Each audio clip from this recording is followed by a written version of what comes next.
Bonjour à tous et bienvenue sur Command Tax, podcast EDH Commander en français. Je suis Neltarak. Et je suis Blazing Iron. Et on est ici pour vous présenter donc un podcast organisé sur le Commander qui va parler de deck tech, qui va parler de jeux, de comment arriver en Commander, qui est bien entendu le meilleur format de Magic. Et aujourd'hui, on va vous présenter une petite deck tech, un deck pour commencer à jouer en Commander. C'est budget, ça marche, c'est très sympa, et c'est quand même quelque chose qui est un très bon premier pas dans le monde du Commander. Voilà, surtout en fait ce deck, c'est un deck avec lequel vous avez des interactions avec vos adversaires, c'est un deck qui fonctionne sur un budget, ce qui n'est pas donné à tous. Et du coup, oui, pour commencer, c'est plutôt une bonne chose. Voilà. Donc Apatra, c'est pour Golgari, c'est-à-dire un noir et un vert. C'est une créature légendaire humain et clair. À chaque fois qu'Apatra vizire des poisons, inflige des blessures de combat à un joueur, vous pouvez mettre un marqueur -1/-1 sur une créature ciblée. À chaque fois que vous mettez au moins un marqueur -1/-1 sur une créature, créez un jeton de créature 1/1 verte serpent avec le contact mortel. C'est une 2/2. Voilà, donc du coup, c'est un général qui va de toute façon toucher la table très vite. C'est ce que vous voulez de toute façon dans le deck, c'est tour 2 Apatra, c'est la base. Parce que le deck ne tourne pas sans Apatra sur la table. Vous avez besoin de votre général T2 à absolument toutes les games, et si vous pouvez pas le poser T2, vous prenez un mulligan. C'est un petit peu l'idée. Et du coup, vous allez pouvoir poser des jetons tôt dans la partie et commencer directement à saouler vos adversaires avec vos créatures contact mortelles. Voilà, à commencer à vomir des serpents sur le visage de vos adversaires. C'est dégueulasse, on s'excuse. Mais voilà, donc le truc, vous allez faire une armée de serpents, et vous allez commencer à faire des choses avec ces serpents, avec ces compteurs, et prendre le contrôle de la board très très vite. Et si on vous empêche pas, vous allez partir avec la game, quoi. Donc on est en train de présenter un deck budget, mais il y aura des options d'upgrade à la fin.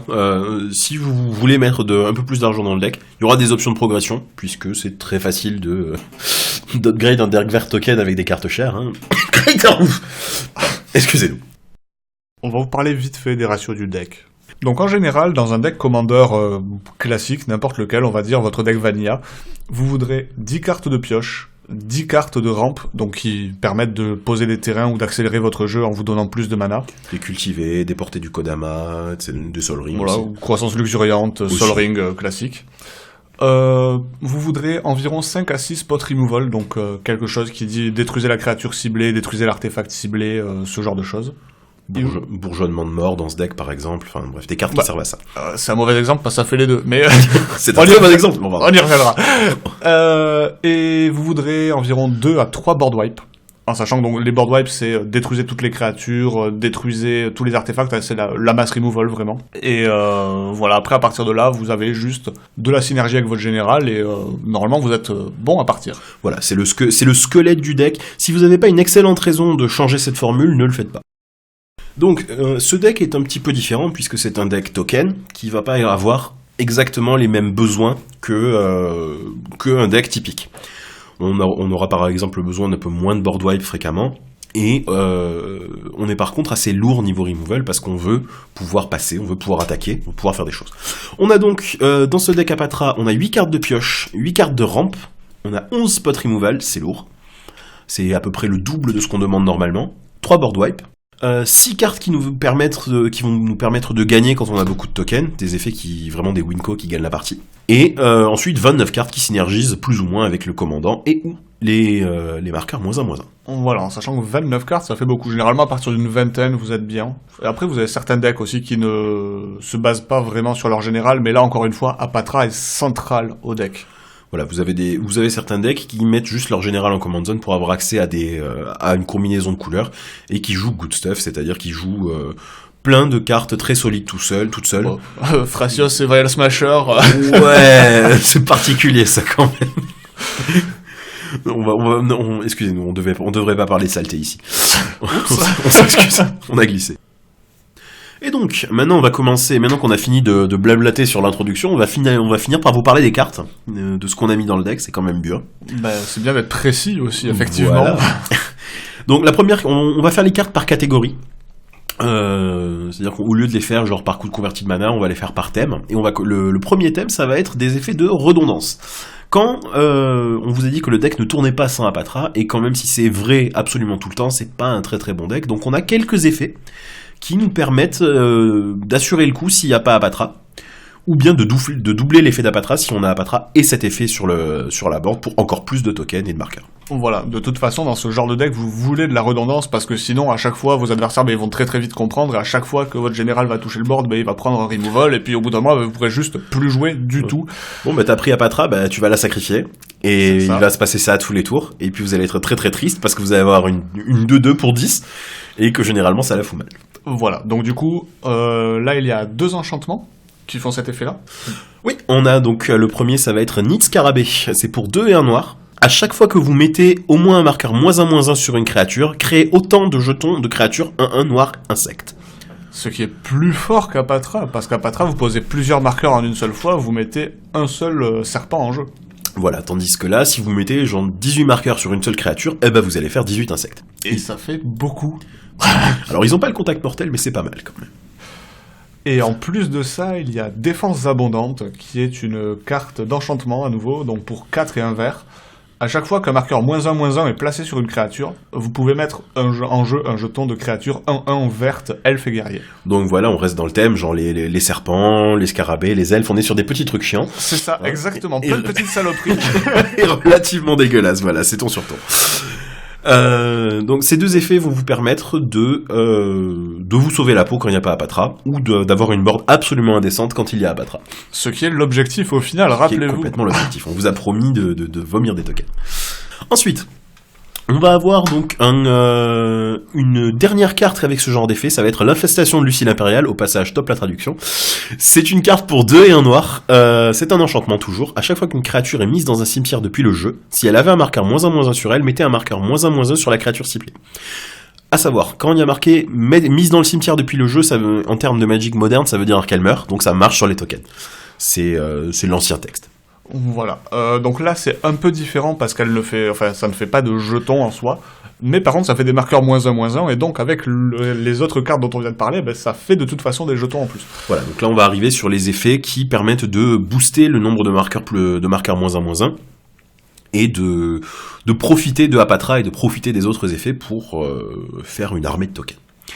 Voilà. Ensuite, on va parler justement de la grande Banshee de minuit qui m'a fait péter un plomb à l'époque où c'était sorti. C'était Sombreland, du coup, quelle horreur. Du coup, c'est pour 3 et 3 noirs, une 5/5 créature esprit, donc qui coûte vraiment très très cher. Elle a la flétrissure, donc la flétrissure, c'est une capacité qui a disparu maintenant. C'est dès qu'elle inflige des blessures aux créatures, en fait, ces blessures sont infligées sous forme de marqueur -1/-1. Si vous connaissez, c'est l'infection en enlevant la partie marrante. Chiante. Marrante.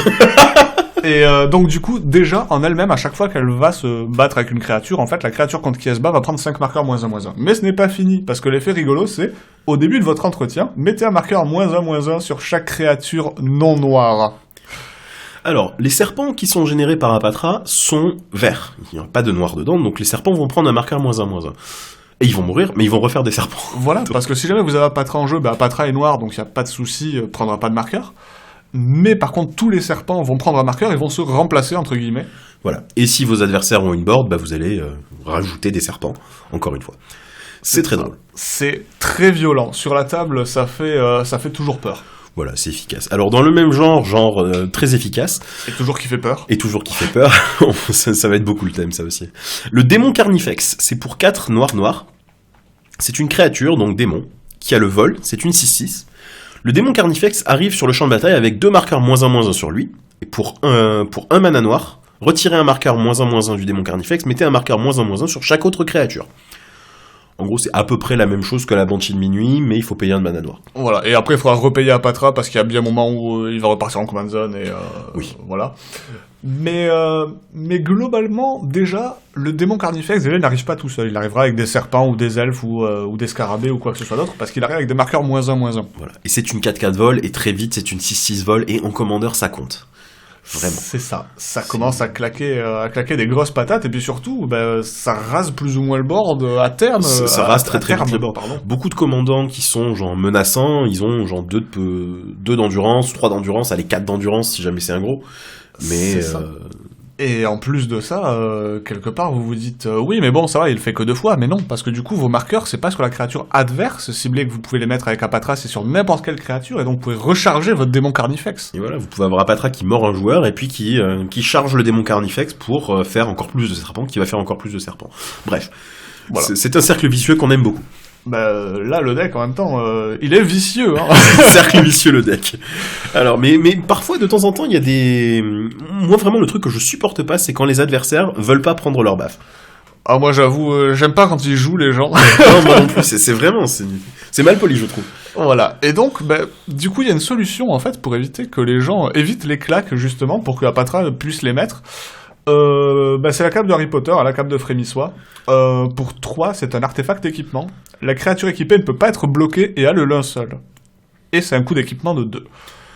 Alors, le linceul, pour ceux qui ont commencé à jouer à Magic en même temps que moi, c'est-à-dire beaucoup trop tard, elle ne peut pas être la cible de sorts ou de capacités, c'est-à-dire même les vôtres. C'est comme la défense talismanique, mais vous pouvez pas la cibler non plus. Voilà, ça veut dire que bon, c'est un petit peu dommage si jamais Apatra est tout seul sur la table, mais du coup vous n'avez pas besoin de la cape de Frémissois parce que du coup ne peut pas spécialement bloquer vu qu'il n'y aura pas de créature en face. Mais c'est vraiment le petit effet, le vrai gros effet c'est ne peut pas le bloquer, et le linceul ça évite aussi qu'elle prenne des spot removal, et donc c'est vraiment pas mal. Voilà, c'est-à-dire que c'est une stratégie assez commune, ce genre de choses. Vous aurez, comme sur des decks qui méritent vraiment, qui ont vraiment besoin de leur commandant, on va leur mettre des jambières d'éclair, des choses pour s'assurer qu'ils restent. Et une fois qu'il y a les jambières d'éclair sur le commandeur, c'est compliqué à remove. Il faut mettre des wraths, enfin il faut justement de la mass removal. Voilà. Donc, je crois qu'en fait, on va renommer ce deck en genre dégueulasse tribal, puisque la prochaine carte, c'est l'Hydre Phyrexiane. Qui marche très bien avec la cape de Frémissois. Aussi. Sachez-le. Alors, pour 3, vert, c'est une créature hydre, 7/7 infection. Voilà. Déjà, juste ça, vous vous dites, c'est immonde, c'est pas cher. Mais en plus, c'est pas fini. Ah oui, il reste du texte dessus, parce que moi je l'ai mise dans le deck juste pour le 7/7 infect, j'ai pas cherché. Si des blessures devaient être infligées à l'Hydre Phyrexiane, prévenez ces blessures. Mettez un marqueur -1/-1 sur l'Hydre Phyrexiane pour chaque une blessure prévenue de cette manière. Voilà. En gros, c'est comme si les créatures qui infligeaient des blessures à l'Hydre Phyrexiane, enfin, toutes les sources qui infligeaient des blessures à l'Hydre Phyrexiane, en fait, avaient la flétrissure, justement. Donc voilà. Elle prend des marqueurs -1/-1. Ah, mais tiens, mais c'est bizarre. On aime bien ça dans ce deck, les marqueurs -1/-1. Donc en gros, ça, c'était ce qui, normalement, c'est le mauvais côté de l'Hydre Phyrexiane, mais dans notre deck, c'est un bon côté. Voilà, et c'est surtout pour ça qu'elle... Bon, après, l'infect aussi, c'est bien parce que ça inflige des blessures aux créatures sous forme de marqueurs -1/-1. Ouais. Mais le sous-thème infect est vraiment... limité, il y a 2 cartes infect dans le deck et... 3. 3. Mais surtout, un autre avantage de l'Hydre Phyrexiane, c'est que les gens la voient, ils voient marqué 7/7 et infect dessus, et ils veulent de suite la remove. Et la remove, elle va partir sur l'Hydre Phyrexiane et pas sur Apatra. C'est ça, c'est un bon paratonnerre. Il y a des cartes comme ça qui ont cet effet sur une table. C'est à chaque fois que juste ça touche la table, il y a tous les joueurs qui se retournent vers vous, ils disent bon ok, il faut y faire quelque chose. L'Hydre Phyrexiane en fait partie. Voilà. Et dans Command Tax, on va beaucoup parler des cartes de cette façon. On parlera énormément de leur impact politique ou de comment faire en sorte que le côté négatif d'une carte soit un côté positif dans certains contextes. Voilà, parce que notre vision du jeu, c'est justement le fait que ce soit un multijoueur, de pouvoir en profiter, en fait, d'avoir des interactions avec les joueurs, de pouvoir parler avec les joueurs, etc. Et pas d'avoir un côté compétitif, il faut que je gagne à tout prix. Voilà, que ce soit vraiment le côté jeu de société, jeu à la table, avec une bière et une pizza, comme on sait bien. Comment c'est si bien le faire. Ah là là. Mais voilà, on fera un épisode sur la politique et sur toutes les petites subtilités, etc. Comment commencer à jouer. Mais pour l'instant, c'est pas le sujet, donc on passe un peu vite dessus. À la carte suivante, décidément, on va rester dans le thème des saloperies avec un énorme scarabée de décimation, qui est une 4/5 insecte vert et noir pour 3 noir-vert. Quand le scarabée de décimation arrive sur le champ de bataille, mettez un marqueur -1/-1 sur une créature ciblée que vous contrôlez. Donc, encore une fois, voilà, vous allez faire un serpent et c'est pas vraiment un défaut. Et surtout, à chaque fois que le scarabée de décimation attaque, retirez un marqueur -1/-1 d'une créature ciblée que vous contrôlez. Ciblez jusqu'à une créature que le joueur défenseur contrôle et mettez un marqueur -1/-1 sur elle. Donc si vous suivez, à chaque fois qu'on a le scarabée quand le scarabée de décimation arrive, il arrive avec un serpent en plus. Et quand il attaque, il continue à faire des serpents, et en plus il peut servir à gérer la board de vos adversaires. Bah c'est ça, et puis en plus même il peut réussir juste à vous... Comment ça s'appelle ? À vous aider à gérer votre propre démon Carnifex qui met des marqueurs -1/-1 sur vos créatures. Et donc par exemple la Patra peut avoir un seul marqueur mais pas deux. Et donc du coup vous attaquez avec le scarabée, vous enlevez le 10 marqueurs et voilà, vous êtes bout de tout quoi. Et vous continuez quoi là. C'est tout le deck synergise plus ou moins avec chaque partie. C'est ça. On va pouvoir passer à la suite. Ensuite, on a le Picam. C'est pour 3 et 1 noir. C'est une créature scorpion et démon. J'aime beaucoup l'art sur cette carte. Ah, qui a une gueule fantastique. Ah, il est... Je dois dire, j'aime bien l'art sur cette carte. Quand le Picam arrive sur le champ de bataille, mettez 2 marqueurs -1/-1 sur une créature ciblée que vous contrôlez. Quand le Picam meurt, vous pouvez mettre un marqueur -1/-1 sur une créature ciblée pour chaque marqueur -1/-1 sur le Picam. Voilà, donc généralement, il va se cibler lui-même avec sa capacité. Donc c'est généralement une 2-3 pour 4. Et quand il meurt, il repose des marqueurs, et donc du coup, il continue à vous avancer votre plan de jeu. C'est ça. Et il synergise très très bien avec les trucs genre le scarabée de décimation qu'on a vu, le démon Carnifex, bref, avec toute la partie en cours. C'est ça. Alors, la carte suivante, c'est une carte que vous n'avez peut-être jamais vue. On vous le souhaite en tout cas, vraiment. Parce que c'est le genre de carte que vous ne voyez pas souvent, parce que c'est le genre de cartes de toute façon qui ne sont jouables que dans des decks extrêmement spécifiques. Le commandeur de base, c'est un format où on voit déjà les cartes injouables ailleurs, mais celle-là, même en commandeur, elle est pas jouable. C'est ça, parce que bon, voilà, donc du coup, il s'agit des flèches barbelées. C'est un artefact pour 4. Déjà pour 4, ça a intérêt d'avoir un gros effet en commandeur. Là, ça arrive en jeu avec 3 marqueurs fer de flèche sur elle. Bon, déjà, c'est un truc à marqueur. Au début de votre entretien, s'il n'y a pas de marqueur fer de flèche sur les flèches barbelées, sacrifiez-les. Donc ce n'est utilisable que 3 fois. Et vous devez l'engager et retirer un marqueur fer de flèche pour mettre un marqueur -1/-1 sur la créature ciblée. Voilà, donc pour 4, vous avez le droit de mettre un marqueur -1/-1 quelque part, ce qui est nul dans absolument tout Magic, sauf ici. C'est ça, et jusqu'à 3 fois. Attention, c'est pas illimité. Mais dans ce deck, cette carte est fantastique, vraiment. Ça permet de faire un bloqueur en vitesse instante. Ça permet de finir de remove quelque chose. Ça synergise avec tout le reste du deck. Ça vous permet, franchement, c'est magique de pouvoir poser un marqueur de -1/-1 où vous voulez, à n'importe quel moment. C'est ça, on se dit comme ça, mais ça paye pas de mine, c'est nul, etc. Alors qu'en fait, pas du tout. Et ça dans fait le taf. Dans ce deck, c'est très très fort. Et il y a eu des moments où je me suis dit, je l'ai mise dans le deck, bon, est-ce que c'est pour le mime? Je la joue, et je me rends compte que j'adore avoir cette carte sur la board, vraiment. Ah, mais parce que ça fait le taf. Alors juste, on peut comparer, pour avoir une idée de comparaison de power level, il y a quoi comme autre artefact qui coûte 4, qui est pas mal joué en commandeur? Qui coûte 4, qui est pas mal joué. Vedalken Orrery. Ouais, par exemple, oui, voilà. C'est un petit peu les deux extrêmes du monde des artefacts pour 4. Bon, ensuite. La suite. L'adepte canaliseuse. Oui. Donc l'adepte canaliseuse, c'est pour 1 et 1 vert, une créature humain et druide, qui vient d'Amonkhet. Quand l'adepte canaliseuse arrive sur le champ de bataille, mettez 3 marqueurs -1/-1 sur une créature ciblée que vous contrôlez. Et ensuite, vous pouvez l'engager, retirer un marqueur -1/-1 de l'adepte canaliseuse, ajouter un mana de la couleur de votre choix à votre réserve. C'est un mana d'orc qui, quand il arrive, est 0/1. Qui synergie avec les marqueurs -1/-1, et surtout, à la fin, ça devient une grosse créature, mine de rien. C'est-à-dire que de toute façon, tant que c'est un mana d'orc, ça vous va, parce que c'est de la rampe et c'est efficace. Et si jamais elle est suffisamment restée pour avoir perdu tous ses marqueurs, c'est une 3/4 qui vous aura coûté 2. Quoi. C'est ça. Donc c'est simple. C'est simple et efficace. Exactement. D'ailleurs, en parlant de mana d'orc qui génère des marqueurs -1/-1, enfin qui synergise avec surtout, on va parler à Druidesse dévouée. Bon, celle-là, on la voit absolument partout parce que la carte, elle est fumée. Souvent, on la voit en combo, mais enfin... Qu'est-ce qu'elle fait, cette druidesse dévouée? La druidesse dévouée, c'est pour 1 et 1 vert, il s'agit d'un elfe et druide de 0/2. Vous pouvez l'engager pour faire un mana vert à votre réserve. Et surtout, mettez un marqueur -1/-1 sur la druidesse dévouée, dégagez la druidesse dévouée.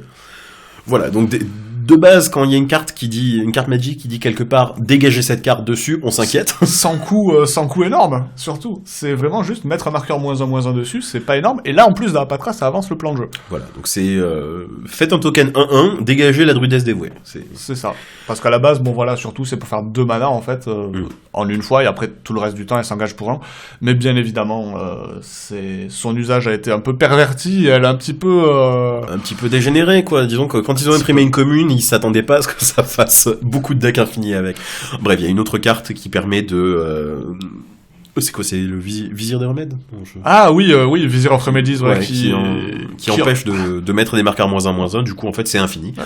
C'est si un marqueur devait être mis, vous en mettez autant -1.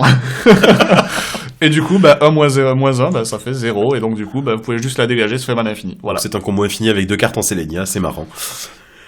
Ensuite, le chaudron des âmes, un artefact qui par contre est utile. Celui-là, on le voit dans beaucoup de deck tokens et beaucoup de decks en général en Commander. C'est un artefact pour 5.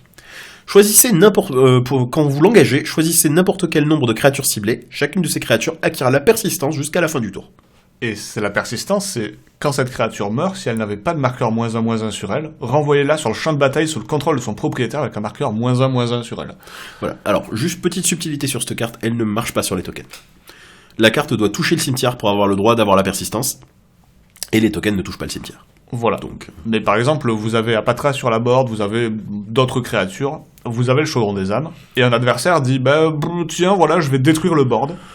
Et puis vous dites ouais d'accord, mais en fait moi j'ai envie de le garder quand même, donc tu vas détruire tout le board sauf le mien. Tu vas me prendre genre 5 serpents et c'est pas gentil, et du coup je vais t'envoyer toute ma board au prochain tour. Et puis surtout, les serpents ils reviennent, c'est pas grave. Parce que la persistance ça fait revenir avec des marqueurs -1/-1, vous choisissez de mettre Apatra au cimetière, Apatra revient avec un marqueur -1/-1, ainsi que les autres créatures, et chacune d'entre elles va faire un serpent. Oui, c'est pas mal fait en fait. C'est pas dégueu. C'est comme si on y avait réfléchi. Comme si. Un petit spot removal rigolo. Ça va être la piqûre mortelle. C'est un rituel pour 2 et 1 noir. En tant que coût supplémentaire pour lancer la piqûre mortelle, mettez un marqueur -1/-1 sur une créature que vous contrôlez. Détruisez la créature ciblée. Donc encore une fois, c'est génial d'avoir des cartes qui sont imprimées où c'est censé vraiment être un inconvénient, et nous ça nous arrange. C'est ça, parce que cette carte, elle est naze normalement. Ouais. Vous ne voulez pas jouer ça. Et là, pourtant, dans Apatra, c'est l'un des meilleurs spot removal parce que ça vous fait un serpent, donc ça vous crée une créature.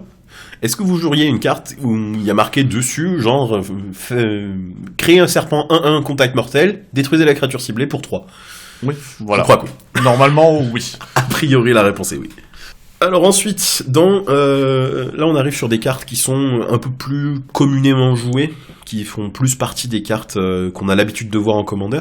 C'est le Zénith de Noir Soleil. C'est donc pour noir et X, c'est un rituel. Mettez X marqueur -1/-1 sur chaque créature, mélangez le Zénith de Noir Soleil dans la bibliothèque de son propriétaire.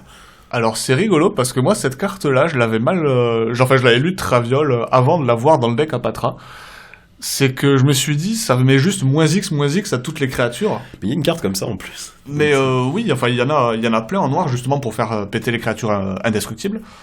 Mais là, non, c'est mettez X marqueur -1/-1 sur chaque créature. Donc ça vous fait des serpents. Ça détruit le board de toute façon, mais vous en recréez un de board. Et si jamais, vous avez le nid scarabée, donc du coup qui fait un scarabée pour chaque marqueur -1/-1 posé. Vous faites franchement une quarantaine, une cinquantaine de tokens, et c'est pas une exagération, ça m'est arrivé. Et 40-50, c'est vraiment si jamais vous l'avez pas joué pour très très cher, quoi. Ouais, mais en fait c'est quand il y a pas beaucoup de board et qu'il faut virer genre 2-3 pièces critiques, mais il y a pas un gros board chez les adversaires. Quand il y a déjà eu un board wipe quelques tours avant, etc. Mais même j'ai joué ça contre un deck Eldrazi, je crois, où il y avait donc pas beaucoup de grosses bêtes. Pas énormément. Il y avait ma board et quelque chose comme 6 créatures sur le reste de la table. J'ai fait 40 tokens. Oui. C'était... Enfin bon. Et au prochain tour, si vous untapez avec 40 tokens, a priori la partie est finie. Voilà. Donc Zénith de Noir Soleil, en plus ça revient dans le deck, donc en plus c'est récursif, c'est franchement très très correct. Et une autre carte, les Éteigneurs d'âme, qui sont une créature élémentale et chaman 3/3 pour 2 et 2 noirs. Quand les Éteigneurs d'âme arrivent en jeu, mettez un marqueur -1/-1 sur chaque créature. Voilà, donc c'est simple, c'est efficace, on n'a pas besoin de vous dire pourquoi ça rentre dans le deck. C'est quelque chose que vous aimez bien jouer pour 4. Exactement. Ensuite, on arrive sur une sous-section des choses qui vont nous aider à faire des marqueurs -1/-1. C'est quand on a plein de marqueurs, qu'est-ce qu'on fait? Comment on fait pour les faire proliférer? Quand on a des marqueurs poison, surtout. Oh, dessus. Alors on a dit qu'il y a 2 cartes dedans. Alors, je ne suis pas salé du tout de m'être déjà fait tuer avec la carte dont on va parler là tout de suite. Écoutez-le se marrer. C'est son deck, le deck Apatra, je balance. Oh là là, oui, en fait, donc, la boucle de contagion, c'est un artefact pour 2. Quand la boucle de contagion arrive sur le champ de bataille, mettez un marqueur -1/-1 sur la créature ciblée. Pour 4, engagez la boucle de contagion, proliférée. Voilà. Donc, ça arrive en jeu, ça met un marqueur, Et en plus, vous pourrez derrière le prolif, et donc prolif tous les autres marqueurs que vous aurez posés. Alors la prolifération, vous choisissez n'importe quel nombre de permanents et ou de joueurs avec des marqueurs sur eux, puis vous leur donnez à chacun un autre marqueur d'une sorte déjà présente. Voilà, donc en plus, vous pouvez choisir, c'est pas tout ce qui a un marqueur qui va en prendre un de plus. Si jamais, par exemple, vous avez des créatures avec des marqueurs -1/-1 sur elles, et que vous ne voulez pas qu'il y en ait plus, ben vous n'êtes pas obligé d'en mettre là-dessus pour en mettre sur celle de vos adversaires. Voilà. Vous choisissez comme vous voulez. Ça peut proliférer les marqueurs poison, alors malgré le chapeau que Blazing essaie de me faire porter, non, je joue pas des masses de Infect. Je joue suffisamment rarement pour que ça soit un événement quand ça arrive sur la table. Mais oui, il y a une fois t'étais à 9 marqueurs poison et je t'ai proliféré pour le kill. Oui. C'était genre juste, en plus, je crois qu'il y avait des marqueurs sur la table, etc. Et je crois que tu m'as prolif que à moi, je sais plus. J'ai un doute, mais c'est tellement possible. Je crois alors, c'est pas que t'étais sur le point de gagner la partie et que je t'ai proliféré le dernier marqueur? C'est possible aussi. Après, je le méritais, hein, très probablement, mais... Parce que ça m'étonne que je te tue à la prolifération si tu le mérites pas, quand même. C'est un point qui se défend. Au passage, donc ça aussi c'est un truc qui est assez propre au commandeur, vu que vous êtes en train de jouer avec vos amis pour vous amuser. Si vous avez la possibilité genre de tuer un joueur genre ultra tôt et que c'est drôle pour personne, peut-être aller lui dire bon, qu'est-ce que tu me donnes pour que je te tue pas? Et du coup ça fait rigoler. Et si la personne vous répond je dis rien, je négocie pas avec les fascistes, bon c'est ça. À ce moment-là il cherche, mais voilà, c'est-à-dire vous n'êtes pas obligé, vu qu'on n'est pas sur du compétitif, on est là pour s'amuser. Faites des plays marrants, quoi. Enfin, voilà ça, amusez-vous et surtout n'oubliez pas que les autres aussi doivent s'amuser. Voilà. C'est une erreur qu'on a vue à quelques reprises. C'est des gens qui sont en train de jouer leur deck et qui sont... Vu que c'est dur à naviguer un deck Commander, surtout quand on est un petit peu un nouveau joueur de Magic, il y a des moments où on se perd un petit peu dans nos interactions et on oublie qu'il y a d'autres joueurs. Il y a 3 autres joueurs à la table et qui peuvent parfois s'ennuyer. Donc voilà. Exactement. Vous jouez en Commander comme vous voulez. Hein. Si vous aimez le CEDH, on va pas vous juger. En live sur l'épisode. mais voilà, nous ce qu'on aime bien, c'est jouer pour le fun, c'est jouer pour avoir des plays stupides, des trucs qui coûtent genre 14 de mana, enfin voilà. Ensuite, retour parce qu'on a fait une petite digression. Ça fait beaucoup. Et donc la prochaine, toujours dans la prolifération, je nomme la bête peste gueule, qui est une créature bête 4/3 pour 3 et 2 verts. Vous pouvez l'engager, sacrifier une créature, proliférer. Voilà, c'est très simple, c'est-à-dire dessus il y a marqué sacrifier un serpent proliféré. Voilà, et recréer d'autres serpents. Voilà. Donc de toute façon, encore une fois, vous n'êtes jamais à court de créatures à sacrifier. Et bon, ça pose des marqueurs sur la table, généralement si on fait plus de tokens. Et du coup ça peut gagner. Hein. Après ça demande de s'engager, donc du coup il faut qu'elle arrive sur la table, que vous détapiez avec. Mais c'est pas très menaçant la bête peste gueule, franchement. À moins qu'il y ait genre 2 personnes avec des marqueurs poison dessus, ouais. Personne va la virer parce que n'importe quoi la bloque. Quoi. Exactement. Ensuite, le sage de l'évolution. C'est pour 2 et 1 vert, c'est une créature elfe et druide. À chaque fois qu'un terrain arrive sur le champ de bataille sous votre contrôle, proliféré. Voilà. Elle par contre, elle prend tous les removals du monde parce que elle par contre, elle est beaucoup trop forte. Et encore dans ce deck, ça va. Dans ce deck, j'en abuse pas, mais c'est... Mais même, enfin, on joue le sage de l'évolution, on pose un land, et votre board va limite doubler à chaque tour, quoi. C'est ça, et puis genre, par exemple, vous jouez des vieux fetch, genre même une immensité terramorphe, d'un seul coup, ça devient absolument terrifiant, parce que elle va arriver en jeu à proliférer, vous allez chercher un terrain de votre bibliothèque, vous allez le mettre en jeu, ça va proliférer. Bon, ça commence à faire beaucoup en une seule fois, quoi. La carte suivante, tiens, en parlant d'infection, il s'agit du rôdeur du noyau. Ah, je l'avais oublié celle-là, c'est pour ça que je disais 2 cartes. Tu avais raison. Non, j'ai 3 cartes d'infection. Voilà, tu es un monstre, voilà. Ouais, comme on dit, 2 ça va, 3 bonjour les dégâts. Non, pardon. Donc du coup, il s'agit d'une créature artefact horreur, 2/2 pour 4 mana. Elle a l'infection, bien évidemment, et quand il est mis dans un cimetière depuis le champ de bataille, proliféré. Voilà, donc c'est toujours... Ça par contre, ça va être une carte qui va beaucoup servir de paratonnerre pour vos adversaires aussi, parce que les gens vont beaucoup voir des cartes avec marqué infection dessus et dire il faut jamais que c'est... Je ne dois jamais prendre de baffe de cette carte. Et en fait, ouais, c'est ça. Le truc, c'est que c'est un très très bon bélier. En fait, c'est le bélier de siège. Vous allez vraiment l'envoyer dans vos adversaires parce que vous vous en foutez. Personne va laisser passer ça parce que ils savent qu'il y a une source de prolif en face, parce que ça marche avec Apatra, donc il y aura forcément de la prolif dans le deck, même si c'est la première fois qu'ils voient ça. Donc, ils voudront jamais se faire infecter, donc ils vont la bloquer. Si jamais ils la bloquent, leur créature va prendre des marqueurs -1/-1, le rôdeur va mourir, vous allez proliférer. Voilà. Donc, c'est vraiment quelque... Et vu la façon de fonctionner de la pile. C'est-à-dire que vous allez avoir d'abord les marqueurs qui sont mis et ensuite la prolifération. Donc quoi qu'il arrive, vous allez avoir des serpents. C'est ça, vous allez faire un grand minimum de serpents de ce trade-là. Vos adversaires ne vont pas savoir que vraiment l'infection, c'est pas votre plan de jeu, quoi. Ouais, mais ça fait quand même flipper d'avoir des marqueurs mais sur soi. C'est absolument terrifiant. C'est complètement terrifiant. Quand t'as des sources de prolif, tu sais que tu peux mourir de nulle part. Et vraiment pour rien, quoi. Mais c'est le play, au passage. Quand vous voyez ça sur la board, ne prenez jamais une claque par ça. C'est ça. Et il faut le tuer en une fois, faut pas le bloquer avec des 1-1 ou quoi, parce que sinon, justement, le deck Apatra va faire beaucoup plus de serpents, en fait, qu'il ne devrait. Et les decks qui marchent un petit peu à la value, comme ça, il faut pas les laisser commencer à snowball. Snowball, voilà. S'ils commencent à être devant, ils vont être beaucoup trop devant pour que vous les empêchiez de passer. Notre, je crois, dernière source de prolifération du deck, ça va être le Bastion de Karn. C'est un terrain qui était sorti dans la guerre de l'étincelle. C'est un terrain qui s'engage pour du mana incolore, et pour 4 et engager le Bastion de Karn proliféré. Voilà, c'est un petit peu comme une boucle de contagion, mais c'est un terrain.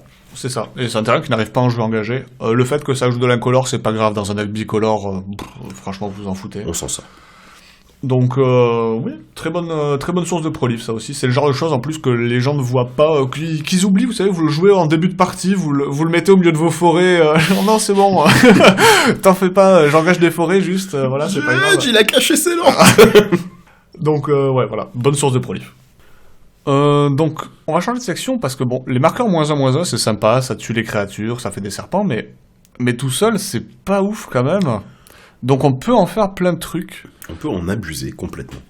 Et donc par exemple, très bonne carte pour initier ça, on va dire, l'araignée des obélisques, qui est une araignée 1/4 pour 1 noir et vert. Elle a la portée. À chaque fois que l'araignée des obélisques inflige des blessures de combat à une créature, mettez un marqueur -1/-1 sur cette créature. Donc c'est un peu comme si elle avait la flétrissure, vite fait. Et à chaque fois que vous mettez au moins un marqueur -1/-1 sur une créature, chaque adversaire perd un point de vie et vous gagnez un point de vie. Donc vous ne drainez pas toute la table, c'est vraiment un peu comme, pas comme l'extorsion, mais vraiment juste, tout le monde prend une claque et vous gagnez des points de vie. Mais c'est pas à chaque fois que l'araignée pose un marqueur -1/-1, c'est à chaque fois que vous posez un marqueur -1/-1 sur une créature. Donc c'était très très vite, vous allez gagner, vous allez drainer tout le monde de genre 4, 5, ou peut-être, je crois que je suis monté jusqu'à 12 sur une partie entière avec l'araignée des obélisques, ce qui est beaucoup. C'est ça, et puis c'est insidieux en plus, parce qu'au début, voilà, ça arrive tour 3, c'est un petit peu timide, ça fait une blessure par-ci, une blessure par-là, mais en fait, très très vite, si les adversaires ne la gèrent pas, ça fait énormément de dégâts. Et ça fait quand même c'est aussi beaucoup moins connu que les choses genre Blood Artist, etc. C'est ça. Alors que c'est un effet, c'est pas aussi craqué, mais c'est similaire, quoi. Et surtout, c'est très précis, en fait, les marqueurs -1/-1, il n'y a pas tous les decks qui tournent autour. Voilà. Un petit dernier truc sur l'araignée des obélisques, elle vous fait du gain de points de vie. Oui, c'est vrai que c'est important. Franchement, sur ce deck Apatra qui a pas des masses d'outils pour tenir en fin de partie, si vous avez pas vraiment pris le contrôle de la partie et que vous êtes en train de jouer, si vous êtes en retard, les points de vie supplémentaires, c'est très sympa. C'est vraiment très très sympa. Ensuite, pour d'autres cartes qui synergisent beaucoup avec les marqueurs -1/-1, il y a une carte chère à mon cœur qu'on voit jamais. Ah, qu'on voit absolument jamais, celle-là vous l'avez tous oublié. Vous ne savez pas qu'il existe, mais pourtant il est là, il est présent. C'est Vati-Ildal pour 2 et Golgari. C'est une créature légendaire, humain guerrier. Engagez Vati-Ildal, la force ou l'endurance de la créature ciblée devient 1 jusqu'à la fin du tour. Voilà, donc c'est vraiment... Ah tiens, il est rigolo ton deck Voltron, voilà, ton général il inflige une blessure. Ton général, donc ton général il a... Donc t'as 14-14, c'est une 1-1 maintenant. Ok, ça va être une 14-1 maintenant, et elle meurt. C'est ça, oui, parce que du coup l'endurance de base c'est 1, mais après il y a le marqueur -1/-1 qui le met à 0, et puis voilà. Voilà, ça c'est c'est une carte improbable, c'est une des quelques cartes improbables, je crois qu'on a vraiment 3 cartes comme ça dans le deck, on a les flèches barbelées. Vati-Ildal, il y en a une troisième qu'on verra tout à l'heure, qui sont des cartes qu'on ne verra vraiment que dans ce deck. C'est un peu l'idée, mais après c'est pas mal, parce que du coup dans ce deck c'est vraiment engagé, détruisez la créature ciblée. Ouais, j'adore Vati-Ildal. Et puis c'est une bonne option défensive, on parlait d'option défensive tout à l'heure, effectivement ça aide. Mais la défense c'est rigolo, mais voilà, déterrer des cadavres c'est plus rigolo. Attends. Non, attends. Je veux pas savoir ce que tu fais de tes week-ends. Ah mais c'est ça que tu fais quand tu te balades en forêt. Ah pardon. Donc du coup, il s'agit du Nécroglisseur, qui est une saloperie immonde. C'est un paratonnerre fabuleux. Pour 1 et 2 mana noirs, c'est un élémental 1/4 avec la flétrissure. Donc déjà c'est sympa. Mais surtout, à chaque fois qu'une créature avec un marqueur -1/-1 qu'un adversaire contrôle est mise dans un cimetière, donc meurt, vous pouvez renvoyer cette carte en jeu sous votre contrôle. Ah, on vous avait dit que ça allait être la section de l'abus, hein, mais donc si vos adversaires ne remove pas ça de suite, y a une seule board, c'est la vôtre. C'est ça, c'est vraiment... C'est oufissime, parce que pareil, genre vous mettez juste un zénith noir ou un truc comme ça, il y a toutes les créatures qui meurent, du coup elles reviennent toutes chez vous, voilà. Alors, petite spécificité, un commandant qui meurt, à moins que son contrôleur le mette au cimetière, ne meurt pas et donc n'est pas récupéré par Necroglissar. Voilà, il fuit en command zone, entre guillemets. À mon grand regret. On va être parti sur une autre carte qui est jamais vue, hein, j'ose le dire. Effectivement, c'est peu dire. Et qui pourtant est fantastique dans ce deck, c'est le Doyen au rameau d'osier pour 3 et 1 vert. C'est une créature sylvain et chaman. Le Doyen au rameau d'osier arrive en jeu avec un marqueur -1/-1 sur lui. Et pour 1 mana vert, retirez un marqueur -1/-1 du Doyen au rameau d'osier, détruisez l'artefact ou l'enchantement ciblé. Donc, c'est de la grosse pot removal, vous pouvez le recharger, et en plus ça, c'est quand même une 3/3 puis 4/4 pour 4. C'est pas mal. C'est très très fort. Si vous avez Apatra et que vous pouvez attaquer à tous les tours, vous pouvez détruire n'importe quel artefact ou enchantement pour 1. Et en commandeur, c'est monstrueux. Les permanents problématiques en commandeur, c'est des enchantements la majorité. C'est ça. C'est un peu votre Aura Shards. Un peu vos écharpes d'aura dans le deck, donc c'est pas mal. Voilà, c'est très très fort. Et Aura Shard, c'est un tout petit peu cher comme carte, il me semble. Ouais, parce que c'est joué, en fait, tout simplement. Ça vaut un peu d'argent, donc c'est un Aura Shard, mais qui coûte 2 centimes, donc c'est pas mal. C'est toujours appréciable. Un peu dans le même style que Vatildal, on va parler des cendres croulantes, qui sont un enchantement pas cher pour 1 et 1 noir. Au début de votre entretien, détruisez la créature ciblée avec un marqueur -1/-1 sur elle.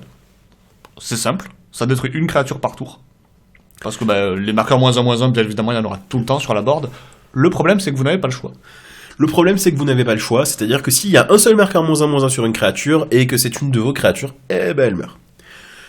J'ai eu un problème dans une partie, je crois la semaine dernière, où on avait un arch-ennemi, c'est-à-dire vraiment un joueur qui allait gagner la partie, et j'avais besoin de l'aide des 2 autres joueurs, mais la créature dont j'avais besoin chez eux avait un marqueur -1/-1 dessus, et j'ai dû la détruire, et on n'a pas perdu la partie, mais ça a été très très compliqué. Donc voilà, il faut se méfier de cette carte un petit peu. Il faut surtout pas l'oublier. Ensuite, la carte suivante. Alors, on est désolé, elle n'existe qu'en anglais parce que c'est une carte Battle Bond et qu'ils refusent qu'on ait des choses intéressantes en France. Ils veulent pas qu'on s'amuse aussi. Ah mais écoute, Wizard, please. Mark Rosewater, encore un coup de Mark Rosewater. C'est donc le Generous Patron ou mécène généreux. Quand le mécène généreux, alors c'est pour 2 et 1 vert. C'est un conseiller elfe. Quand le mécène généreux arrive sur le champ de bataille, soutenez 2. C'est support, c'est soutenez, non ? Ouais, c'est ça, c'est soutenez. Vous mettez un marqueur +1/+1 jusqu'à 2 créatures ciblées. Enfin, jusqu'à 2 créatures ciblées. Et quand vous mettez un ou plusieurs compteurs sur une créature que vous ne contrôlez pas, piochez une carte. Voilà, donc le thème de base de la carte, c'est du coup, je dois soutenir, et donc du coup, je vais soutenir mes créatures adverses pour piocher des cartes. Mais ça dit pas marqueur +1/+1, donc avec les marqueurs -1/-1 d'Apatra, ça marche aussi. Il faut être généreux avec vos marqueurs -1/-1. Tiens, adversaire, je te fais le cadeau de tuer ta créature. Oh, merci beaucoup. C'est ça, et du coup vous piochez, voilà. Voilà, c'est fantastique. C'est un énorme moteur de pioche. Voilà. Maintenant, on va vous parler de la deuxième partie du deck. On a beaucoup parlé des marqueurs -1/-1 et de comment faire plein de tokens, mais on vous a encore pas parlé de moyens d'abuser complètement de ces tokens. C'est ça, parce que les serpents 1/1 contact mortel, c'est rigolo, mais s'ils sont 6/6... C'est beaucoup mieux de suite, voilà. C'est beaucoup plus rigolo. Et en parlant d'avoir des serpents 6/6... L'ascension du maître des bêtes fera le taf. Vous avez déjà probablement croisé cette carte, parce qu'on la voit partout, parce qu'elle est trop bien. C'est un enchantement pour 2 mana, ainsi qu'un mana vert. À chaque fois qu'une créature que vous contrôlez attaque, vous pouvez mettre un marqueur quête sur l'ascension du maître des bêtes. Tant que l'ascension du maître des bêtes a au moins 7 marqueurs quête sur elle, les créatures que vous contrôlez gagnent +5/+5. Voilà. C'est un enchantement, donc ça ne s'arrête pas à la fin du tour. C'est simple, c'est efficace, c'est marrant. C'est ça. En gros, en fait, l'ascension, vous ne voulez de toute façon la poser que lorsque vous allez attaquer avec 7 créatures d'un seul coup. Et en fait, du coup, toute votre board va récupérer +5/+5 d'un seul coup, et généralement ça tue. Hein. S'il y a un adversaire qui est en train de se dire « Oh, ça va, je vais prendre quoi ? Je vais prendre 7 de dégâts, c'est pas très grave. » Et là, d'un seul coup, il prend... 45. Oups. Ça picote un peu plus. Mais je meurs, en fait, oui. Oui. C'était l'idée. C'est parce qu'ils ont le contact mortel, c'est pour ça. Ça doit être le contact mortel, mais... Contact très mortel. Ensuite, donc, alors, pas exactement le même genre, mais aussi très surprenant... Deuxième récolte, c'est pour 2 verts, c'est un éphémère. Pour chaque jeton que vous contrôlez, mettez sur le champ de bataille un jeton qui est une copie de ce permanent. C'est pareil, c'est efficace, c'est simple, mais surtout c'est un éphémère. C'est un éphémère, c'est-à-dire que vous pouvez faire ça sur la end step juste avant votre tour, vous pouvez faire ça pendant que vous êtes en train de vous prendre une grosse claque, quelqu'un qui voit que vous êtes full tap, qui décide de vous attaquer avec son général qui vole pas, et puis... c'est ça, du coup, vous vomisez des serpents sur la table de nulle part, et puis voilà, d'un seul coup vous avez des bloqueurs, ils ont un contact mortel. Ou bien vraiment un truc que j'ai beaucoup fait, c'est sur la end step juste avant mon tour. Deuxième récolte, je passe de 7 serpents à 14, et ça souffre beaucoup en fait. D'un seul coup ça pique un peu plus, quoi. Toujours dans le même style, Parallel Evolution, Évolution parallèle, pardon. Ça, c'est un rituel cette fois-ci, ça coûte 3 et 2 verts, et pour chaque jeton de créature sur le champ de bataille, son contrôleur crée un jeton qui est une copie de cette créature. Donc, je la trouve plus rigolote. Alors, elle est beaucoup moins efficace, jusque-là, c'est rituel au lieu d'éphémère, ça coûte un mana de plus, et vos adversaires en profitent. Mais vos adversaires en profitent, et je trouve ça tellement drôle. C'est vrai que c'est très très drôle. Ce genre de cartes qui ont des inconvénients comme ça, c'est vraiment... On en a déjà parlé, et on continuera à en parler, ça sera un thème récurrent dans à peu près tous les épisodes, c'est comment transformer un inconvénient en avantage. C'est ça. Ah t'as des tokens, écoute, je te double tous tes tokens si tu vas taper lui avec. C'est ça, mais s'ils viennent pas vers moi, tout simplement. Ah oui, et pardon, cette carte a le flashback, autant pour moi. Voilà, pour 7, donc pour 4 et 3 verts. Pour 4 et 3 verts, elle a le flashback, donc vous pouvez refaire l'évolution parallèle quand vous en avez besoin. C'est ce qui justifie le coût un peu plus élevé. Effectivement.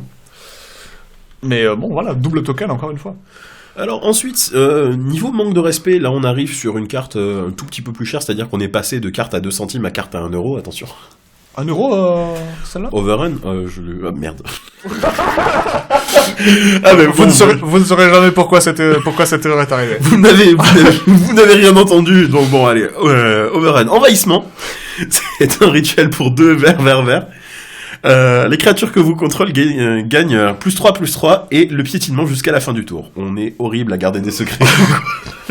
Mais donc voilà, envahissement c'est un classique dans les decks jetons, voilà, ça donne le piétinement, ça donne +3/+3. Bien qu'on la voit plus beaucoup, il y a d'autres alternatives en fait qui sont sorties. On la voit moins et c'est très très bien qu'on la voit moins parce que c'était la carte qu'on voyait absolument partout. Dès qu'on jouait token avec du vert dedans, on mettait envahissement dedans. Et il y a d'autres options, donc je suis très content que Wizards fasse des reprints fonctionnels de ce genre d'effet. Clairement. D'ailleurs, en parlant de snake, parce que les serpents c'est bien, mais du coup, une synergie serpent, c'est encore plus rigolo. Donc oui, parce qu'il y a des synergies tribales dans ce deck, on vous l'a pas dit. Mais... C'est un deck tribal serpent, et voilà, on est à 40 minutes dans la vidéo, et on vous drop le tribal serpent, on vous a eu. Vous apprenez des trucs, en fait, finalement. On vous a eu, quoi. Il s'agit de Sheshiro Loin, qui est une créature légendaire serpent et moine, pour 4 et 2 verts. Elle est 3/4. Les autres serpents que vous contrôlez gagnent +2/+2. Donc déjà, Apatrem drop plus des 1/1 sur la table, mais des 3/3. Et surtout, à chaque fois qu'un serpent que vous contrôlez inflige des blessures de combat à un joueur, vous pouvez piocher une carte. Voilà, c'est fantastique, c'est... Alors, je crois que t'étais là, une partie où j'ai pioché genre 20 cartes avec ça. Oui, mais parce qu'en fait, donc, déjà, c'est horrible, parce que donc, tous les serpents deviennent 3/3, donc ça fait beaucoup de dégâts. Mais ils ont contact mortel. Ils ont toujours le contact mortel, et vous voulez toujours pas perdre vos bêtes. C'est ça, donc déjà, une 1/1 contact mortel, c'est chiant, mais au moins, on peut prendre les dégâts. Quand c'est des 3/3 contact mortel, un peu moins, et quand c'est des genre 6/6 ou 9/9 contact mortel, genre vraiment plus, quoi. Et surtout, quand c'est des 3/3, quand elle vous inflige des blessures, l'adversaire pioche une carte, vous avez vachement moins envie de voir ça arriver. Enfin, de toute façon, c'est très simple, c'est, comment il s'appelle le général Simic insupportable à cause de ça. Ah, je crois que je vois, oui. Alors c'est pas Tatiova, c'est... J'ai plus long. Non, mais c'est Eldrick, je crois. Le maître Eldrick Spymaster of Trust. Voilà. Insupportable, qui justement qui joue que des petites merdes et qui juste vous colle des baffes pour piocher plus de petites merdes pour vous coller plus de baffes. Tour 4 ou tour 5, il a pioché son deck, quoi. C'est un peu l'esprit. Il vous a mis genre je sais pas combien de 1/1 dans la bouche, quoi, il a pioché son deck. Tiens, on y arrive. Blazing, c'est ton tour. C'est parfait, tu vas pouvoir... Ah non, c'est mon tour, malheureusement. Je n'aurai pas le plaisir de te faire présenter cette carte. Niveau cartes terrifiantes qui finissent des parties, Triomphe des Hordes. Pour 2 vert, c'est un rituel. Jusqu'à la fin du tour, les créatures que vous contrôlez gagnent +1/+1 et acquièrent le piétinement et l'infection. Une de tes cartes préférées. C'est une des cartes que j'aime le plus du jeu. Pas du tout. C'est genre en fait ça coûte moins cher que l'envahissement et c'est beaucoup plus destructeur. Déjà pour le moral des adversaires. et puis c'est affreux parce que les adversaires ils bloquent, ça fait des marqueurs -1/-1. Ils bloquent pas, ils décèdent parce que l'infection. Et en plus de ça, il y a le boost, quoi. Enfin, il y a tout sur cette carte, c'est affreux. Voilà, donc c'est la fameuse troisième carte infect du deck. Celle-là est un peu chère. Donc je crois que la majorité du budget du deck est dans cette carte et dans une autre en fait. Genre il y a les Triomphes des Hordes et il y en a une autre. Ouais, c'est un peu l'idée. Mais après voilà, c'est les cartes les plus jouées sont forcément les plus chères parce que ce sont les plus recherchées. Mais ouais, Triomphe des Hordes, c'est une vraie saloperie. Après, il faut pas tomber dans le piège. De mettre tout le monde à neuf. C'est ça, exactement. En fait, le truc, c'est que d'accord, vous avez de la prolif, d'accord, vous avez un petit peu de marqueur poison à gauche et à droite. Mais si jamais vous lancez Triomphe des Hordes, vous voulez être sûr de tuer. Et donc, du coup, il vaut mieux mettre tout dans un seul joueur plutôt que de répartir les dégâts. Ouais. Et de vraiment dire, toi, tu n'existes plus dans la partie. Voilà. C'est à moins que vous ayez une board tellement dominante que vous puissiez mettre, genre, clairement 20 dégâts à chaque joueur. Assurez-vous de tuer un joueur. C'est ça. Vraiment. Si vous êtes à un stade où sur une board où vous pouvez jouer Triomphe des Hordes, c'est que vous êtes en train de gagner et vous avez besoin de verrouiller cette win avant que les autres joueurs se vengent. Donc, la personne où vous êtes au courant que cette personne joue board wipe tribal, mettez-lui tout le Triomphe des Hordes dans le visage et débarrassez-vous-en. Ouais, et puis serrez les fesses de pas prendre un cycle du Rift. Dans un thème un peu plus rigolo, parce que du coup, piocher des cartes c'est bien, jouer envahissement c'est bien, mais faisons les deux sur la même carte. Bon, enfin, choisissez l'un, mais bon. Il s'agit de Retour du Langue Bestion. Pour 4 et 1 vert, c'est un éphémère, donc c'est très bien. Sorti à l'instant sur le trône d'Eldraine, c'est une carte très récente. Qui dit choisissez l'un, piochez un nombre de cartes égal à la force la plus élevée parmi les créatures non humains que vous contrôlez. Donc généralement ce sera le démon carniflex, la banshee, ou donc généralement c'est piocher 5 cartes, voire plus. Ou alors, les créatures non humains que vous contrôlez gagnent +3/+3 jusqu'à la fin du tour. Donc ça ne donne pas le piétinement comme envahissement, mais encore une fois vous avez une board qui va être wide après eux, donc vous aurez beaucoup de créatures. Et surtout c'est un éphémère, c'est-à-dire que vous pouvez faire ça après les bloqueurs. C'est ça. Oh je vais pas bloquer, je vais prendre tes trois petites bestioles là. Ah ouais en fait tu prends 9 de plus, voilà. Et ça peut suffire à tuer, clairement. Voilà. Donc Retour du Langue Bestion, voilà, à jouer, clairement. Une nouvelle carte qui vaut pas grand-chose et qui est ma foi très pratique. Alors, là on arrive sur la carte du deck qui est vraiment pas budget. C'est ça, on parlait de 2 cartes qui bouffaient le budget, voilà, il y avait Triomphe des Hordes et celle-ci. Voilà, alors c'est Yogg the Bull, Médecin Tran. Qu'on va appeler Yawgmoth à partir de maintenant. On va l'appeler Yawgmoth à partir de maintenant pour préserver mes pauvres sens. Pour 2 noir, créature légendaire, humain éclair. C'est une 2/4, protection contre les humains. Alors dessus il y a marqué, payez 1 point de vie, sacrifiez une autre créature, ciblez jusqu'à une créature, mettez un marqueur -1/-1 sur elle et piochez une carte. Vous voyez Nécropotence ? Voilà. Alors si vous avez ça et Apatra sur la board en même temps, non seulement c'est Nécropotence, mais en plus vos adversaires n'ont plus le droit d'avoir de créatures. Voilà. Et en plus de ça, c'est pas fini. Mais il reste du texte dessus, j'avais pas vu, c'est marqué en dessous. Alors pour noir et défaussez-vous d'une carte, proliférez. Voilà, donc en fait la carte elle fait tout. Dans ce deck là, vraiment, elle arrive sur le champ de bataille, c'est la panique chez tout le monde parce que vous payez 1 point de vie, vous sacrifiez un serpent, vous mettez un marqueur -1/-1 sur une créature, vous recréez un serpent, vous piochez une carte. C'est monstrueux, c'est mieux que Nécropotence en fait. Et surtout que quand le Yawgmoth touche la board, c'est déjà trop tard. C'est ça. Et donc il faut s'en débarrasser quand il est sur la stack. Et donc du coup la vraie réponse, si jamais vous jouez contre un deck Apatra un jour et que quelqu'un il joue Yawgmoth, ce que vous allez faire en réponse c'est que vous allez tuer Apatra. C'est une bonne solution aussi. On dirait pas comme ça, mais ça peut débloquer des parties. Et en plus de ça, voilà la prolif. Bon, c'est cher du coup, parce que c'est 2 mana noirs, défaussez-vous d'une carte pour prolif, mais prolif, ça fait mal encore une fois dans le deck. Et puis surtout, vous piochez des cartes avec Yawgmoth lui-même, donc au final, les cartes vous en avez, vous aurez genre un 18ème land à défausser, donc c'est très très fort. C'est vraiment une carte qui fait tout dans ce deck, c'est la Rolls du deck. Voilà, et c'est d'ailleurs pour ça justement qu'elle est dans le deck malgré son prix, alors que voilà, on vous a promis une base budget. Voilà, il faut des fois avoir des grosses bombes. Voilà, et on vous conseille aussi de le prendre à peu près maintenant. Parce que c'est... il va que monter. Voilà, il risque de faire que monter. C'est une mythique rare de Modern Horizons. C'est récent. Si ce genre de créature vous intéresse, achetez-le maintenant. La carte suivante, un classique, Pince-Crâne. C'est un artefact équipement pour 1. La créature équipée gagne +1, -1. À chaque fois que la créature équipée meurt, piochez 2 cartes. Équipement 1. Voilà, donc on parlait de nécropotence, ça c'est encore mieux, puisque nécropotence, on paye 1 PV, on pioche une carte, mais c'est nul. Là, vous devez payer du mana, donc du coup c'est un peu limité. Mais bon, pour 1, vous piochez 2, parce que donc du coup, la vraie stratégie, c'est vous payez 1, vous l'équipez à un serpent, le serpent il devient 2-0, donc du coup il meurt, et vu qu'il meurt, vous piochez 2 cartes. Voilà, donc quand vous avez une grosse board et que vous n'avez pas trouvé votre réponse, vous utilisez Pince-Crâne genre 18 fois, et puis vous avez votre réponse. C'est ça. C'est pas hypothétique comme situation, c'est fréquemment ce qui se passe. De toute façon, généralement dans les decks jetons, avec Pince-Crâne, payez 1, piochez 2 cartes. Voilà. Alors ensuite, Force Royale, pour 4 vert. C'est une créature élémentale, quand la Force Royale arrive en jeu, piochez une carte pour chaque créature verte que vous contrôlez. C'est un peu comme le retour de Langue-Bestion qu'on a vu tout à l'heure, mais avec le nombre de créatures à la place. Voilà, ce qui est beaucoup mieux dans un deck token. Ouais. Donc au grand minimum, ce qui va se passer, c'est que vous allez piocher une carte pour 7 et vous aurez une 5-5. C'est pas ouf, c'est même assez nul, mais fréquemment, si vous mettez ça sur genre 3 cartes, sur une board avec 3 créatures avec la Force Royale qui arrive, c'est vous avez pioché 4 cartes pour 7. Ce qui est déjà un avantage.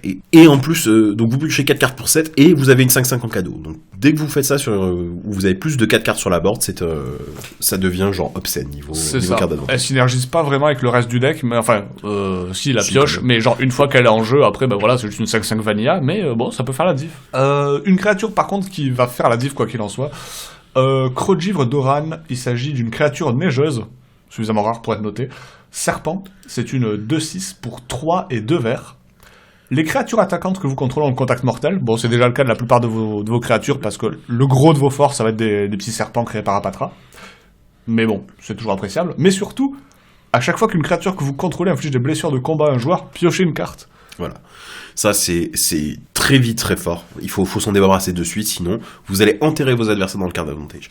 C'est une carte qui est arrivée donc dans le deck Geared qui est sorti en 2019, si jamais vous l'avez. Vous avez cette carte. Et c'est une excellente carte, quoi. Elle est vraiment très très forte, ça fait beaucoup de pioches, ça rend vos créatures reloues à bloquer.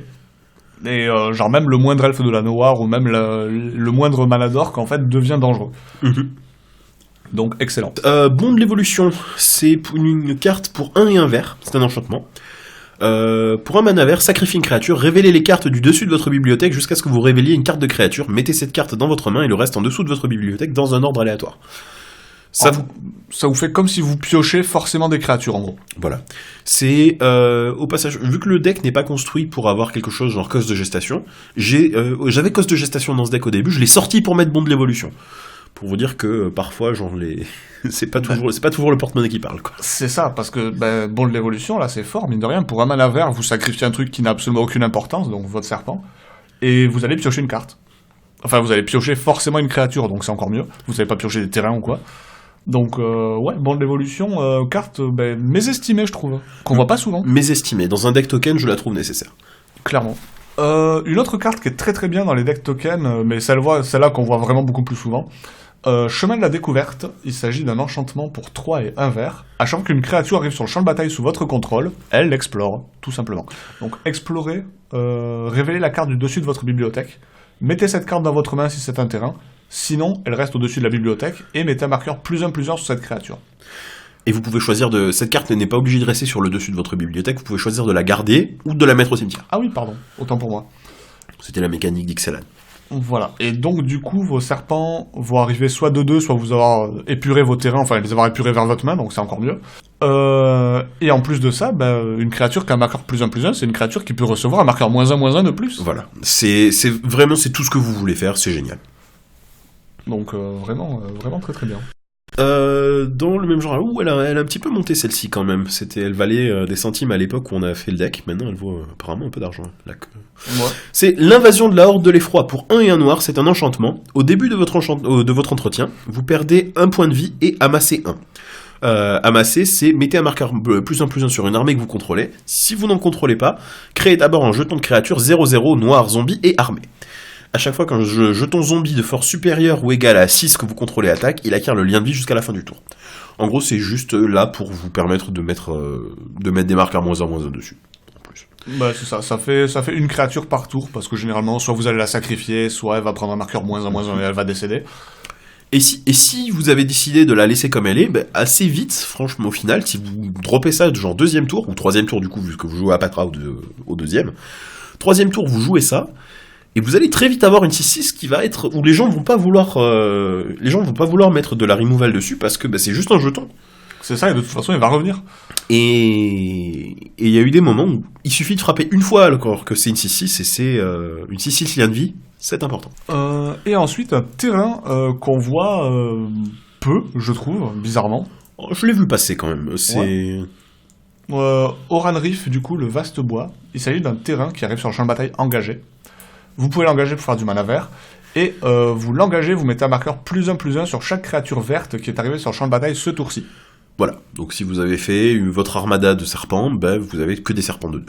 Voilà, donc très correct. Mais effectivement, ouais, je la vois pas. Après, c'est vrai qu'il n'y a pas grand monde qui joue vraiment Go Wild Non, il y a... dans l'autre cercle. Donc, ouais, très bonne carte pour Apatra. Parce que du coup, c'est pas non-jeton. Ensuite, on va parler un petit peu rapidement des cartes qui restent. L'archer aux pointes empoisonnées, pour 2 et Golgari. C'est une créature elfée archer portée, contact mortel. À chaque fois qu'une autre créature meurt, chaque adversaire perd un point de vie. Voilà, donc c'est un petit peu dans le même style que l'araignée des obélisques, ça tape toute la table en une seule fois. Voilà. Et donc ça vous permet de les affaiblir avant de les achever avec vos serpents 6-6. C'est très efficace. Clairement. Ensuite, alors là, celle-là... Vraska, éminence de l'essaim. Pareil, ça c'est une carte. Si jamais vous l'avez vu jouer ailleurs, c'est que dans un deck qui est pas avec Apatra en zone de commandement, c'est que cette personne-là s'est gourée. Ouais, c'est qu'elle voulait une autre Vraska, elle a mal regardé. Elle a regardé dans le classeur, elle a voulu prendre Great Golgari et elle a pris celle à côté. Ouais, c'est un Planeswalker pour 2 et 2 mana hybrides vert noir. C'est un Planeswalker légendaire Vraska, bien évidemment, qui arrive en jeu avec 5 marqueurs loyauté. En capacité statique, donc qui est tout le temps active, elle a, à chaque fois qu'une créature avec le contact mortel que vous contrôlez inflige des blessures à un joueur ou à un Planeswalker, mettez un marqueur +1/+1 sur cette créature. Mais dis-moi Blazing. Juste pour ça, c'est infernal, avec les serpents qui grossissent à une vitesse, parce qu'on dirait pas, comme ça paye pas de mine, on se dit bon, un marqueur +1/+1, sauf que quand vous prenez 5 serpents sur le visage, que vous voulez pas perdre vos créatures, du coup que vous prenez les 5, et que l'adversaire, du coup, il met 5 de puissance en plus sur la board. C'est très vite, très très drôle, et c'est une carte que vous verrez nulle part ailleurs, vraiment, hein. C'est une carte nulle. C'est ça. Bon, et après elle a une capacité, mais de toute façon vous n'allez pas activer, allez, vraiment très rarement avec Vraska, donc du coup c'est un -2. Créer un jeton de créature 1/1 noir assassin avec le contact mortel, et à chaque fois que cette créature inflige des blessures à un Planeswalker, détruisez ce Planeswalker. Donc c'est bien si jamais vous avez la cape de Frémissois et qu'en face il y a un Planeswalker que vous devez détruire vraiment. Mais globalement, c'est pas une capacité que vous allez activer souvent. C'est vraiment pour son passif que c'est très intéressant. Ensuite, le boucher de Malakir pour... le préféré de tout le monde. Oui, tout le monde adore le voir sortir, surtout les personnes qui sont devant. Pour 5 noirs, c'est une créature vampire et guerrier 5/4 vol. À chaque fois que le boucher de Malakir ou qu'une autre créature que vous contrôlez meurt, chaque adversaire sacrifie une créature. C'est insupportable. De toute façon, c'est très simple, vous avez forcément quelqu'un dans votre entourage qui joue avec ça, ou avec Dictate of Erebos, Grave Pact, c'est Pacte de la Tombe, Décret d'Erebos, etc. Ou avec les 3 si cette personne ne se respecte pas. Généralement, ça joue les 3. Mais donc voilà, donc affreux, à chaque fois que vous avez une créa qui meurt, tout le monde a une créa qui pète aussi. Et c'est infernal, parce que vous mettez un coup de démon Carnifex, ça met un marqueur -1/-1 sur vos serpents, donc vos serpents ils se remplacent, mais tout le monde sacrifie une créature pour chaque serpent que vous avez fait péter. La suivante, une carte que j'adore, Rituel de Cryptolith, qui est un enchantement pour 1 et 1 vert. Les créatures que vous contrôlez ont, engagé, ajouté un mana de la couleur de votre choix à votre réserve. Bon là, vous avez 8 créatures sur la board, vous avez 8 mana d'orque. Voilà, c'est juste extrêmement fort. Donc, très bon.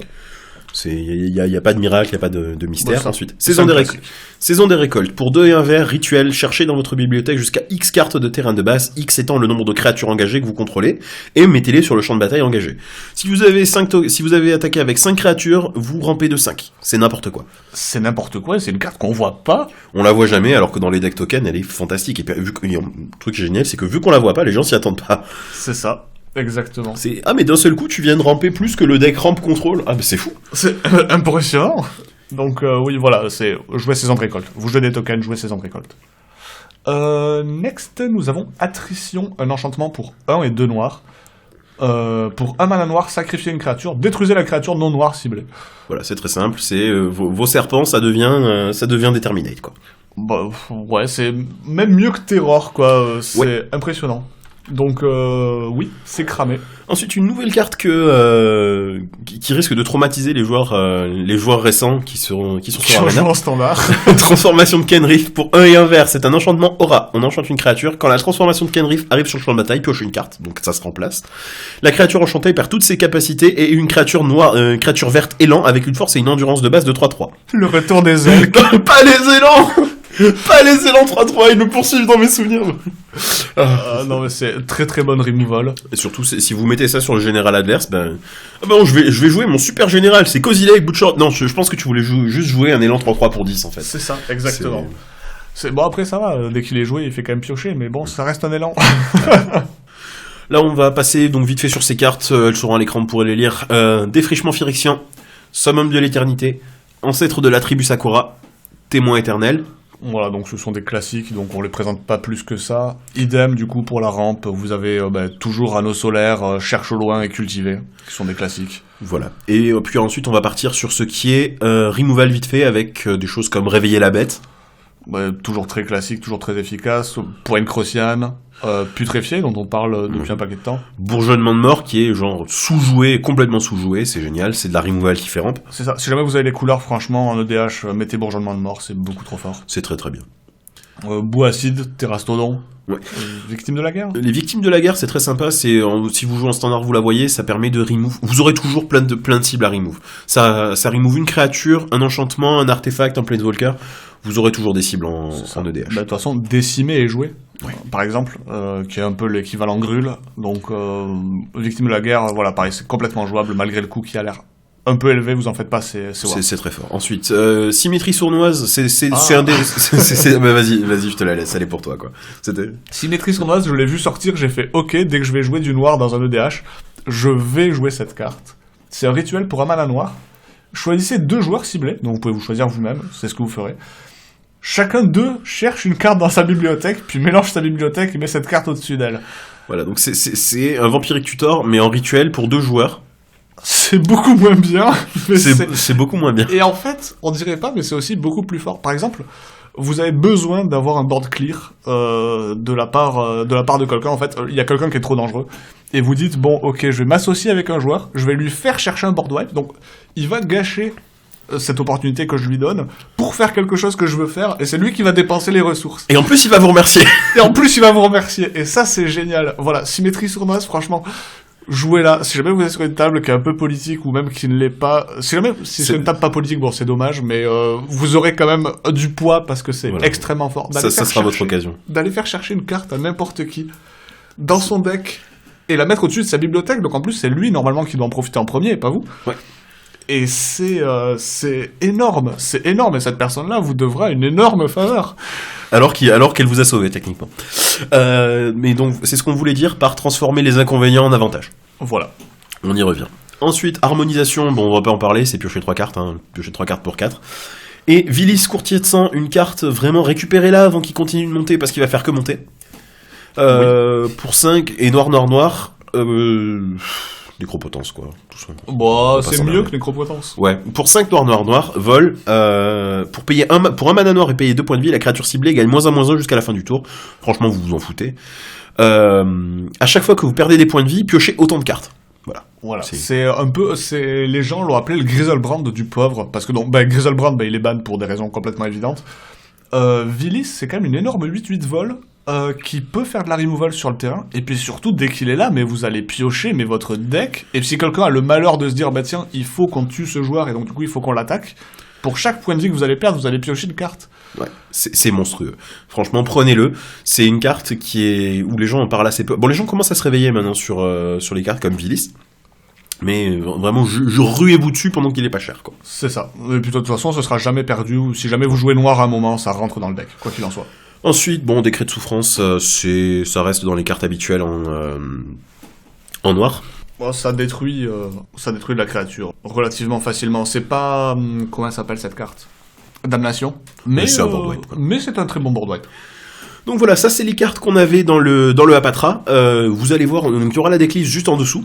On n'a pas parlé donc de toutes les autres cartes, puisqu'il reste des choses qui sont vraiment très communes. On va pas vous parler de la mana base, vous la regarderez là-bas. Et on va juste faire une petite incise sur les upgrades possibles. Si vous êtes un joueur établi et que vous avez donc vraiment plein de cartes qui traînent, on va faire un petit rapid fire sur les upgrades possibles. Donc on va commencer avec épée de festin et de famine. Bon, la meilleure de toutes les sorts, un grand classique. C'est une Time Walk en vert. Hein. Liliana, générale de la Horde de l'Effroi. Piocher plein de cartes. Qui vient de sortir. Behemoth, caveur de cratère, bon, c'est le... Bon, Crater Roof, ouais, c'est le... Bah, justement, on parlait de remplacement, enfin, de substitut à envahissement. Ça, c'est pareil, ça termine la partie tout seul dès que ça arrive en jeu. Voilà. Si vous avez absolument aucun respect pour vous-même ou pour vos adversaires, vous mettez un berceau de Gaïa. Oui, effectivement. Saison de dédoublement, je vous le conseille, bon, si vous l'avez, mettez-le, mais je vous conseille vie parallèle plutôt, parce que sinon...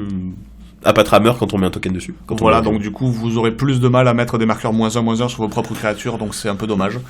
Ensuite, rite de croissance d'Itlimok, c'est fantastique dans ce deck, c'est le berceau de Gaïa du pauvre, donc mettez-le.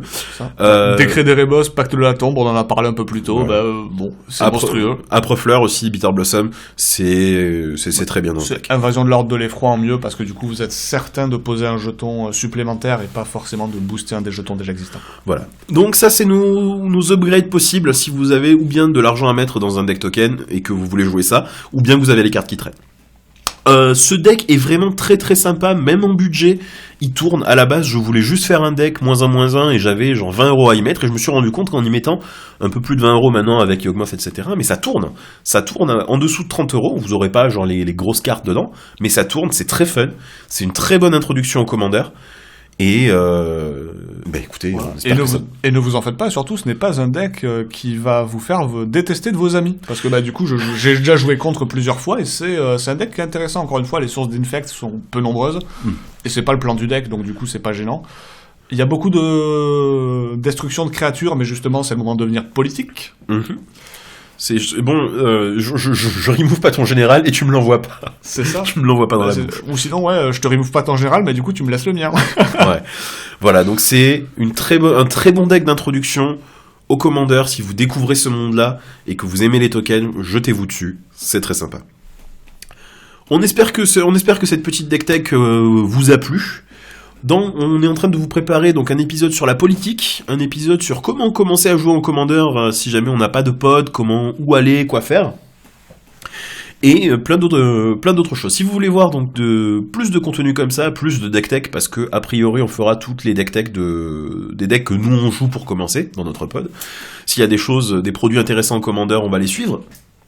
Et si vous voulez donc voir plus de contenu de ce genre-là, abonnez-vous.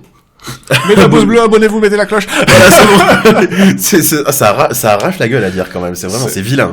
Ouais, mais bon, voilà, bienvenue sur YouTube. Voilà, on est en 2019, on n'a pas le choix. Merci à tous et à la prochaine. Bye bye.